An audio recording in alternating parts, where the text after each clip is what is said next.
라는 제목으로 하나님의 말씀을 함께 나누겠습니다. 지난 말씀을 보면 이제 다윗이 슬픔을 뒤로 하고 이제 하나님께서 세우신 다시 사명의 자리로 나아갔다. 그리고 그 사명의 자리에 서니까 하나님께서 다윗의 삶에 무너졌던 부분들을 하나씩 회복시켜 나가시는 은혜를 베푸셨다라는 것을 우리가 말씀을 통해 고백하게 됩니다. 그래서 오늘 말씀을 보시면 하나님께서 다윗에게 회복을 시켜 가시는 장면이 나오는데, 가장 먼저 다윗의 삶에 그리고 이스라엘에 하나님께서 어떤 회복의 은혜를 베푸셨냐라고 봤더니 이 분열되었던 민족을 하나로 통합하시는 이 하나됨의 은혜를 베풀고 계시다라는 것을 우리가 말씀을 통해 고백하게 됩니다. 여러분, 지금 현재 다윗과 이스라엘이 당면한 문제가 여러분 무엇이었을까요? 다름 아닌 분열의 문제였습니다. 이 분열, 통합 이런 게 우리에게 낯설게 느껴지지 않는 이유가 현재 대한민국의 현실이 여러분 그렇게 우리가 많이 느끼고 있기 때문입니다.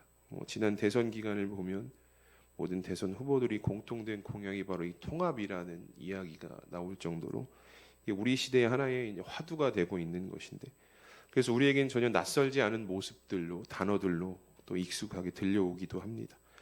오늘 다윗과 이스라엘도 이 문제에 지금 직면을 하게 됩니다. 전쟁이 종결이 됐고 압살롬이 죽었지만 여전히 문제의 씨앗이 지금 남아 있었다는 것입니다. 왜 그러느냐? 이제 앞선 말씀 우리가 이제 살펴보셔서 아시겠지만 압살롬이 반역을 준비하면서 가장 많이 공을 들였던 것이 무엇이냐면 사람들의 마음을 훔치는 것이었습니다. 이 한번 훔쳐진 마음이요 다시 회복하기는 정말 쉽지가 않거든요. 근데 압살롬도 그것을 알아서 많은 백성들의 마음을 훔쳤다라고 성경이 말씀을 합니다. 이 훔쳐진 상태에서 압살롬이 죽었기 때문에 지금 이스라엘은 아주 분열된 상태로 놓여 있을 수밖에 없었고, 이것이 이제 남은 다윗과 이스라엘의 문제가 되었다라는 것입니다. 그런데 오늘 성경을 보니까 이 압살롬을 따르던 이 반역에 동참했던 자들이요, 압살롬이 죽자 완전 지금 상태가 공중에 붕 이렇게 떠 있는 어떤 의지할 곳이 없는 상태라는 것을 우리가 말씀을 통해 보게 됩니다. 근데 대부분 여러분 이런 상황이 되면은 어떤 반응들이 나오냐? 우리가 이제 압살롬이 죽었으니까 다른 리더를 세워서 계속해서 이 반역을 이어가자라는 것이 일반적인 모습입니다. 왜냐하면 지금 완전 다윗의 척을 지고 이들이 지금 반역자의 자리에 섰거든요. 그러니까 돌아간다 한들 생명이 보존되어질 어떤 그런 약속이 없기 때문에 계속 반역을 이어나가는 것이 이제 고대 사회 또 세계의 역사를 보면 이게 일반적인 모습이었다는 거예요. 그래서 우리가 이제 다음 말씀인 20장을 보면 이 반역자가 또 등장합니다. 세바라는 사람이 등장을 해서 이 다윗에게 반역을 하는 모습이 나와 있듯이 이렇게 한번 반역한 자들이요 돌아와서 회복해서 다시 하나를 이루는 것이 참 어렵다라는 것을 우리가 알 수 있게 됩니다. 그런데 여러분, 오늘 본문인 9절과 10절을 보면 이 압살롬의 반역에 가담했던 이스라엘 지파들, 백성들, 장로들이 지금 이 상황 가운데에 어떤 생각을 가지고 있었는지를 우리가 오늘 말씀을 통해서 고백을 할 수가 있게 되는데요. 우리 9절부터 10절까지의 말씀, 지금 이스라엘이 어떤 생각을 가지고 있는가 함께 읽어보도록 하겠습니다. 시작. 이스라엘 모든 지파 백성들이 변론하여 이르되 왕이 우리를 원수의 손에서 구원하여 내셨고 또 우리를 블레셋 사람들의 손에서 구원하셨으나 이제 압살롬을 피하여 그 땅에서 나가셨고 우리가 기름을 부어 우리를 다스리게 한 압살롬은 싸움에서 죽었거늘 이제 너희가 어찌하여 왕을 도로 모셔올 일에 잠잠하고 있느냐 하니라. 아멘. 이 압살롬 사후에 그 반역에 가담했던 모든 지파들 백성들의 공통된 의견이 무엇이냐? 또 다른 리더를 세워서 우리가 이 반역을 이어가자, 이게 아니었다라는 거예요. 9절부터 10절을 보면 이 다윗이 그들에게 베풀었던 은혜를 먼저 이들이 고백을 합니다. 우리를 원수의 손에서 구원하여 내셨고 또 우리를 블레셋 사람들의 손에서 구원하셨던 그 다윗이 베풀었던 그 은혜가 이들 가운데 지금 고백이 되어지고 있다는 거예요. 그 은혜를 기억하면서 이들이 뭐라고 이야기하느냐? 10절에 이제 너희가 어찌하여 왕을 도로 모셔올 일에 잠잠하고 있느냐, 스스로를 막 책망하면서 빨리 다윗을 왕으로 모셔오자, 다시 우리가 하나가 되자 이 마음이 지금 이스라엘과 이 반역자들 사이에 지금 고백이 되어지고 있다라는 거예요.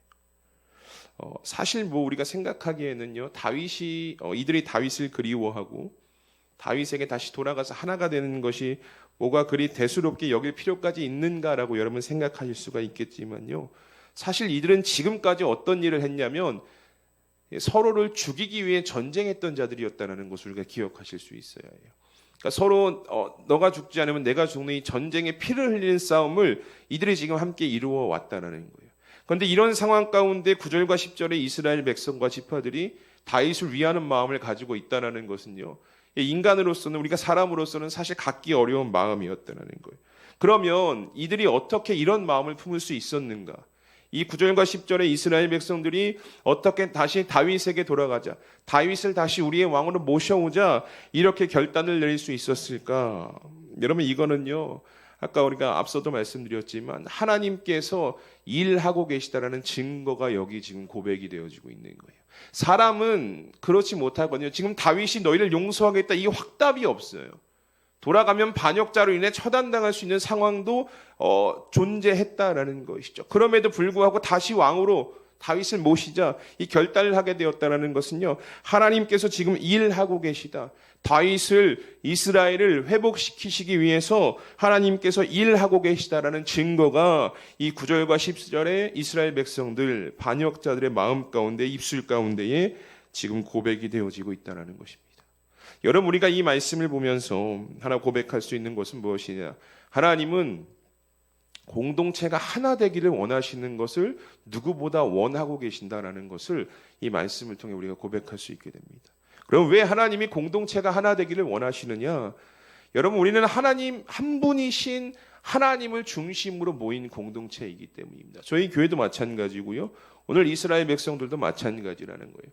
한 분이신 하나님을 바라보고 모였기 때문에 이 하나님께서는 이 공동체가 분열되고 나뉘고 이런 모습을 원치 않으신다는 거죠.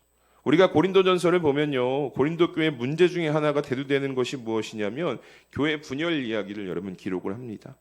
고린도전서 1장 11절부터 13절에 이렇게 말씀하는데요, 내 형제들아, 근로의 지편으로 너희에 대한 말이 내게 들리니 곧 너희 가운데에 분쟁이 있다는 것이라.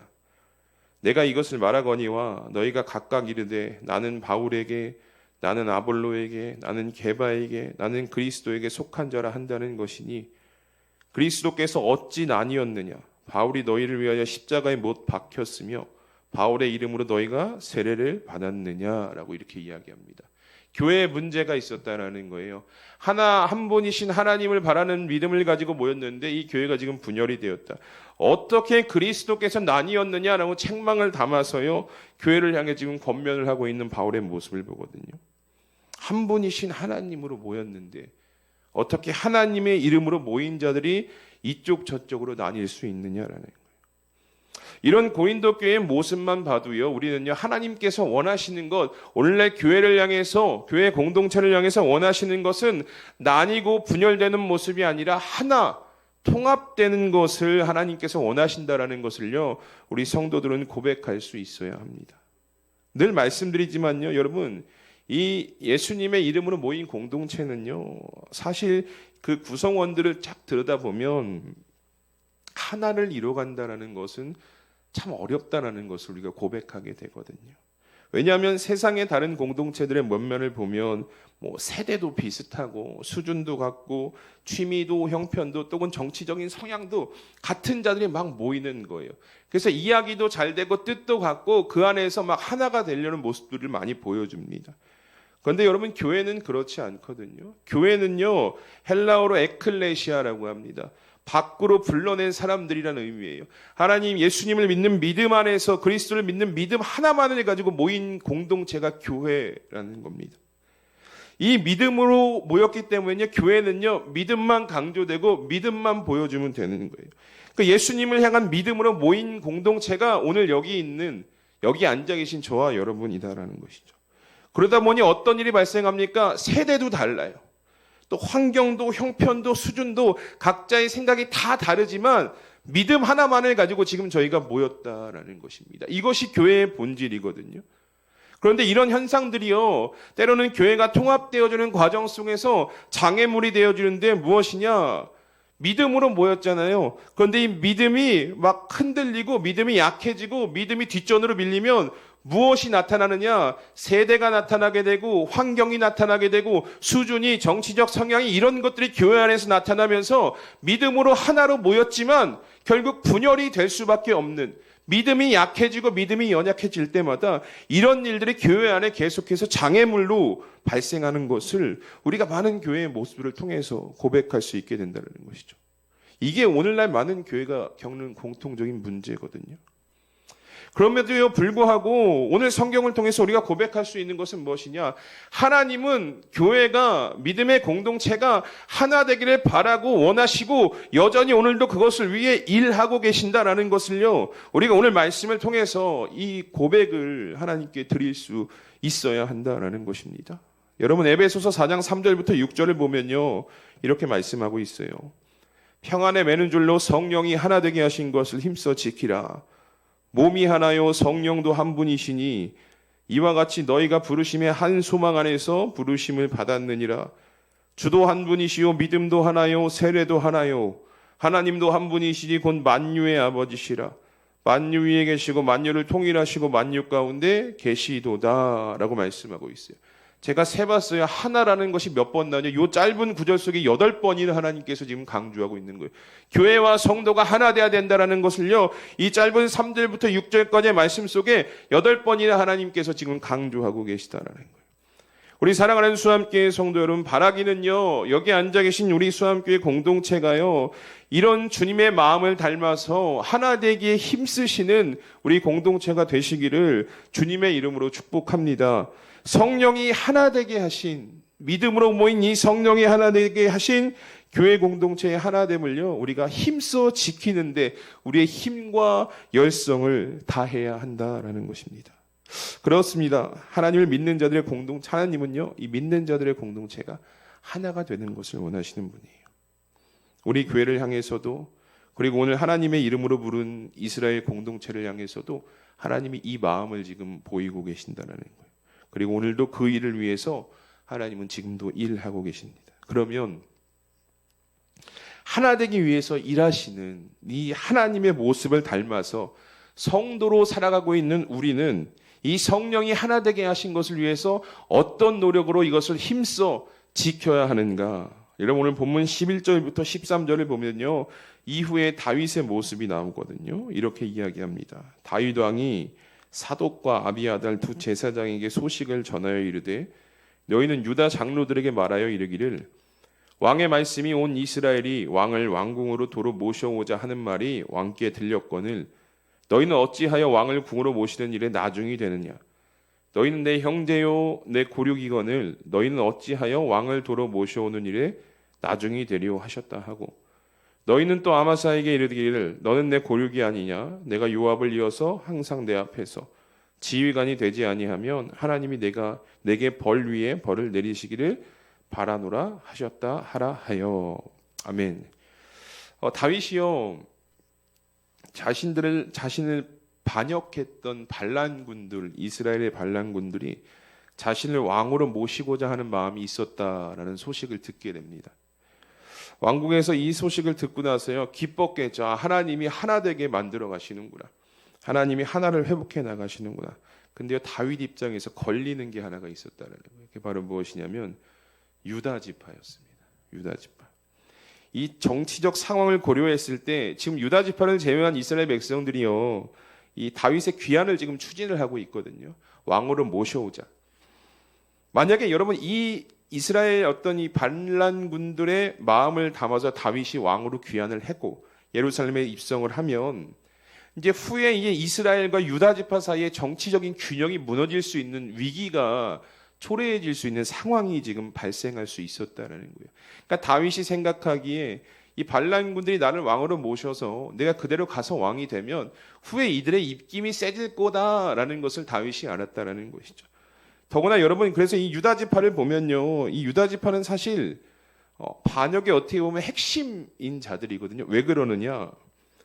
여러분 이 압살롬이 어디서 반역을 일으켰는 줄 아십니까? 헤브론이란 땅에 가서 반역을 일으킵니다. 이 헤브론은요, 다윗이 7년 반 동안 유다의 땅을 왕으로 다스렸던 어떤 중심지였던 거죠. 근데 그곳에서 반역을 압살롬이 일으켰다? 근데 어떠한 저지도 제지도 없었다? 이건 유다 지파가 은근히 동조했다라는 거예요. 이 압살롬이 반역을 일으키는데 왕이 되는데 뭐 침묵이건 도우건 어떻게든 이들이 긍정적인 방향으로 이것을 바라봤기 때문에 헤브론에서 압살롬이 왕이 되었다. 그러니까 유다 지파는 뭐냐? 압살롬이 반역자로 세워져 가는데 어떻게 보면 동조했던 중요한 역할을 했던 자들로 이해할 수 있게 되는 거예요. 그러니까 이 유다 지파만 후에 정치적으로 배제가 되면 이 다윗은 뭐라고 고백하느냐? 이 유다 지파를 향해서 내 형제요, 고륙이요 이렇게 계속해서 고백을 하거든요. 그러니까 이런 문제가 이런 어떤 분열이 가져올 문제를 완전히 차단하기 위해서 사독과 아비아달에게 가서 야, 너 빨리 가서 유다 지파한테 이야기해. 나머지 이스라엘 백성들이 이런 생각을 가지고 있는데 어떻게 너희가 지금 잠잠하고 가만히 있으면 후에 어떤 일이 일어날지 우리가 알겠느냐? 이런 식으로 얘기하면서 사독과 아비아달에게 빨리 가서 이 소식을 전하라는 거예요. 너희가 힘써 먼저 왕이 귀환하는데 노력을 기울이라 라고 이야기하는 거죠. 또 하나 볼 수 있는 것이 무엇이냐면 이 13절에 보면 아마사라는 인물입니다. 이 아마사는요, 압살롬이 다윗과의 전쟁을 위해서 준비했던 군 지휘관이요, 완전 반대편에서 군대를 지휘했던 전쟁의 사령관이었다는 거죠. 그런데 이 아마사에게도 손을 내밀죠. 물론 요압에 대한 반감이 있었어요. 저 요압을 내가 더 이상 두고 보지는 않겠다라는 마음으로 아마사를 부른 거예요. 그럼에도 불구하고 정치적인 거 다 제외하고 오늘 이 말씀을 보면요, 이 반역의 핵심 인물이잖아요. 유다 지파도 그렇고 아마사도 그렇고. 그런데 다윗이요, 먼저 손을 내밀었다는 것을 우리가 주목할 수 있어야 돼요. 나를 죽이려고 했던 반역자들에게요, 먼저 손을 내밀고 먼저 그들이 감싸 안았던 다윗의 모습을 우리가 오늘 말씀을 통해서 여러분 기억하실 수 있어야 한다는 것입니다. 우리는 다윗이 이런 모습 속에서요, 하나님께서 이뤄가실 통합과 하나됨을 위해 우리가 해야 될 부분이 있다는 것을 보게 돼요. 물론 모든 것이 하나님께서 일하시고 하나님의 주관하에 이루어지지만 우리가 힘을 내고 열심을 내야 할 것이 있는데 바로 그것이 무엇이냐? 여러분, 교회 공동체 안에서는요, 먼저 손을 내밀 수 있어야 하고요, 원수까지 품을 수 있는 그 마음이 성도들 가운데 존재해야 된다는 것을 오늘 이 다윗의 말씀을 통해서, 다윗의 모습을 통해서 여러분 우리가 고백할 수 있게 된다는 거예요. 인간관계에서 물론 이거는 쉽지는 않습니다. 내가 먼저 상대방에게, 나를 미워하는 자에게 손을 내민다? 나를 좋게 여기지 않는 자에게 손을 내밀고 그를 안아주고 감싸준다? 어려운 부분이죠. 그러나 교회가 여러분 하나 되기 위해선, 하나님의 마음이 교회 안에 실천되기 위해서는요, 이 조건은 필수 불가결한 요소다라는 것을, 꼭 필요하던 요소, 우리가 손을 내밀고 감싸주는 것이 너무나 필요하다라는 것을 오늘 말씀을 통해 우리가 고백할 수 있게 된다라는 것입니다. 하나님의 일하심 속에서요, 우리가 먼저 무너진 관계 가운데 손을 내미시고 감싸 안을 때 하나님께서 원하시는 하나의 모습이 우리의 교회 가운데, 공동체 가운데 이루어져 갈 수 있게 되는 것입니다. 그래서 조금 전 살펴보았던 우리가 에베소서 말씀 4장을 보면 그 이전에 4장 2절에 교회와 성도가 하나를 이루기 위해서 우리가 힘써야 할 것에 대해서 이렇게 이야기하거든요. 모든 겸손과 온유로 하고 오래 참음과 사랑 가운데서 서로 용납하라, 이렇게 이야기합니다. 교회가 하나 되기 위해서는요, 이 조건들이 필요하다는 거예요. 겸손, 온유, 오래 참음, 사랑, 용납. 여러분 어떤 마음입니까? 듣기만 해도요, 마음이 따뜻해져요. 이 단어들은 듣기만 해도 우리의 마음을 참 따뜻하게 만드는 요소들이다라는 거예요. 이 사도 바울은 교회와 성도가 하나 되기 위해서 이런 조건들, 이런 노력들, 이런 열심들이 필요하고 우리가 이런 모습을 힘써 나아갈 때 하나님의 일하심이 교회 안에 성취되어지는 은혜를 누릴 수 있다라고 강조를 하거든요. 그래서 오늘 본문에서 다윗 보세요. 자신을 반역하는 데에 힘썼던 유다 지파잖아요. 나와 전쟁하기 위해서 군대의 사령관이었던 한 사람 아마사잖아요. 근데 먼저 손을 내밀었다는 거예요. 그들을 향해 오래 참고 사랑과 용납으로 대해주는 모습을 다윗이 보여주었다라는 것입니다. 그런데 여러분, 오늘 이 말씀을 저는 설교를 준비하면서 이 다윗의 모습, 그리고 오늘날 사도 바울이 교회를 향한 이 겉면의 모습들을 쭉 생각해보고 묵상하면서 어떤 마음이 들었냐면, 그러면 우리가 하나님께서 일하시는 하나됨을 위해서 우리가 해야 될 것, 겸손과 온유와 오래 참은 사랑 가운데 용납하는 것, 이것이 하나로 뭉쳐졌는데 바로 그것이 무엇이냐? 그건 바로요, 내가 죽을 때 이루어질 수 있다는 거예요. 내 자아가 죽을 때 겸손할 수 있고 온유할 수 있고 오래 참고 사랑 가운데 용납이 가능해진다는 거예요. 사랑하는 수함교회 성도 여러분, 오늘날 많은 교회가요, 하나님의 뜻이다라는 것을 알아요. 교회가 하나 되는 것, 하나님의 뜻이다라는 것을 안다라는 것입니다. 그래서 많은 수고들도 노력을 해요. 기울여요. 많은 프로그램도 있고 하나 되기 위해서 많은 교회들이 노력을 한데 쉽지가 않죠. 하나 되지 않고 오히려 무너져가는 모습들을 우리가 많이 찾아볼 수 있게 된다라는 것입니다. 왜 그렇습니까? 아는데 실행이 안 되는 이유는 무엇이냐면요, 내가 죽지가 않았기 때문이에요. 듣기는 들었는데 하나 되라는 말씀은 알았는데 내가 죽지 않으니까, 내 자아가 여전히 살아있으니까 오래 참음도 겸손도 온유도 사랑도 용납도 아무것도 안 되는 거예요. 머리로는 듣고 마음으로는 아는데 이게 삶으로 실천이 안 되는 것은 여전히 내 안에 내 자아가 살아있기 때문입니다. 여러분 오늘 생각해 보세요. 다윗이 자아를 죽이지 못했어요. 하나님이 회복시키신다라는 건 알았지만 내 자아를 죽이지 못했다면 유다 지파를 향해 손 내밀 수 있었을까요? 아마사를 향해서 손 내밀고 감싸 안을 수 있었을까요? 아니요. 끝까지 어떻게든 죽이려고 했을 거예요. 처단하려고 했을 거예요. 한 번 반역한 자들은 또 반역한다라는 인식이 있거든요. 그러니까 인간이 가지고 있는 모습으로는요, 이 손을 내미는 것, 나를 죽이는 것이 결코 쉽지 않음을 우리가 고백할 수 있게 되는 거예요. 그러나 다윗의 삶에 하나님께서 역사하셔서 다윗을 죽이신 거예요. 다윗의 자아를 죽이셔서 먼저 손을 내밀고 감싸 안고 끌어안을 수 있게끔 하나님께서 만들어 가셨다는 거예요. 왜냐? 하나 되기를 원하시니까. 교회가, 이스라엘 공동체가 하나 되기를 원하시니까 하나님께서 다윗을 죽이시면서, 다윗의 자아를 죽이시면서 끌어안을 수 있도록 그 은혜를 베푸셨다는 것이죠. 사랑하는 성도 여러분, 어감이 어떻게 들리실지는 모르겠지만 여러분들의 자아가 죽어야, 우리의 자아가 죽어야 교회가 하나가 된다라는 사실을 믿으시는 여러분들 되시기를 축복합니다. 여러분들의 자아가 죽어야 원수를 향해 오래 참을 수 있는 거예요. 내 자아가 죽어야 사랑하고 용납할 수 있게 되는 것입니다. 하나님께서는 오늘 교회를요, 하나로 만들어 가시기 위해서 오늘 우리 안에 이 일들을 행하고 계신 거예요. 내가 죽는 과정을 계속해서 하나님께서 일하고 계시다는 거예요. 왜냐, 내가 죽어야 하나가 되니까. 내가 죽어야 교회를 하나로 뭉치게 할 수 있으니까. 바라기는요, 정말로 이 교회 공동체가 여러분, 우리가 하나를 소망하시고 하나 되기를 원하신다면요, 하나님의 일하심을 기대하시면서 먼저는 우리 각자의 자아를 죽이시고 예수님의 마음으로 내 옆에 앉아있는 성도를 품어주실 수 있는 우리 수함교회 성도님들이 되시기를 주님의 이름으로 축복합니다. 그래서요, 우리 수함교회가 이 정말 마지막 때에 하나된 공동체로 하나님께 귀하게 쓰임받는 은혜가 있기를 주님의 이름으로 축복합니다. 우리 말씀을 기억하면서 이 시간 함께 기도하셨으면 좋겠습니다. 우리는 한 분이신 하나님의 이름으로 오직 예수 그리스도를 믿는 믿음 안에서 모인 한 공동체입니다. 그런데 언제부턴가 이 교회 안에서 예수님을 향한 믿음이 아니라 사람의 생각과 방식으로 서로의 다름을 여러분 바라보고 계시지는 않으십니까? 우리가 이 시간 함께 기도할 것은 하나님께서 하나 되게 하신 것을 사람의 생각이나 행동으로 나누는 죄를 범하지 않게 하시고 하나됨을 힘써 지키는 수함교회가 되게 하여 주시옵소서. 혹 우리 안에 아직도 관계의 문제로 인해 어려움을 겪고 있는 성도들이 있다면 이 시간 성령께서 역사하셔서 서로 용서하고 화해함으로 진정한 교회, 진정한 에클레시아를 세워가는 수함교회가 될 수 있도록 우리 시간 함께 마음을 다해서 말씀을 기억하시면서 함께 기도하며 나아가겠습니다. 다 함께 기도합니다. 하나님 감사합니다. 오늘도 우리는 이 예배의 자리 가운데